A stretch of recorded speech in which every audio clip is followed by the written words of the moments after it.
Basına ve kamuoyuna gerçekten arkadaşlar gördüğünüz gibi bu kömür sahasına baktığı zaman bir rezalettir.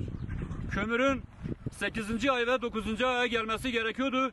Bizim halkımızı ne yazık ki bu duruma koymuşlar.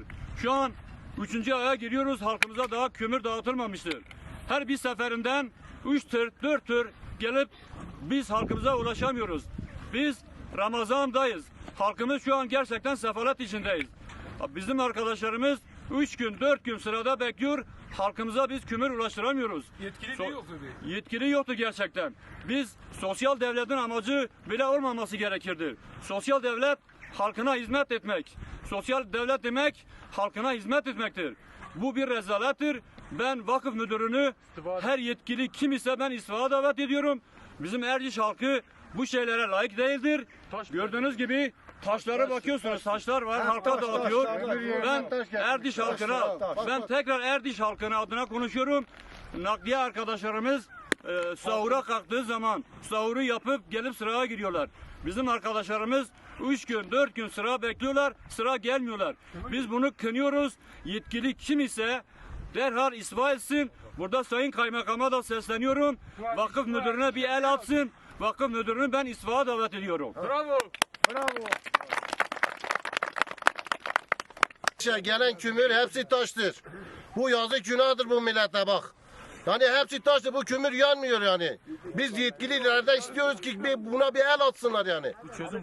Hani bu taştır yani, kömür yerine bize taş getirmişler. Yani bizim bu milletimiz bunu hak etmiyor. Şu sırayı da göster. Bu arabaları da gösterelim abi. Bak arabaları. Ya arabalar zaten kaç gündür sıradadır yani.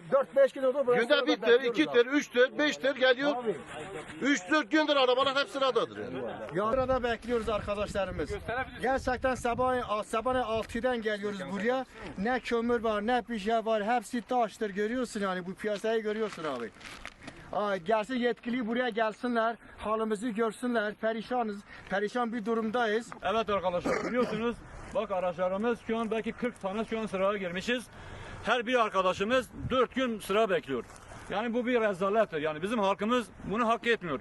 Yani biz de insanca yaşamak istiyoruz. Yani bu kömürün 9. aya gelmesi gerekiyordu. Şu an Mart'a giriyoruz. Mart'ta daha gelmemiş. Yani biz perişanız. Biz Sayın Kaymakam'a tekrar sesleniyorum. Vakıf müdürünü görevde alması gerekiyordu. Eğer kim yanlış yaptıysa bu yanlışı bu halka mal etmemesi gerekirdi. Yanlış yapan kişi görevde alması gerekir. Evet, şimdi buraya gelen kömür de yaklaşık 400-500 ton kömür önce getirdiler. Onu da çamurun içine attılar. Şimdi çamurla beraber toplayıp millete dağıtıyorlar. Ondan sonra arabalar da 5-6 gündür sırada bekliyor.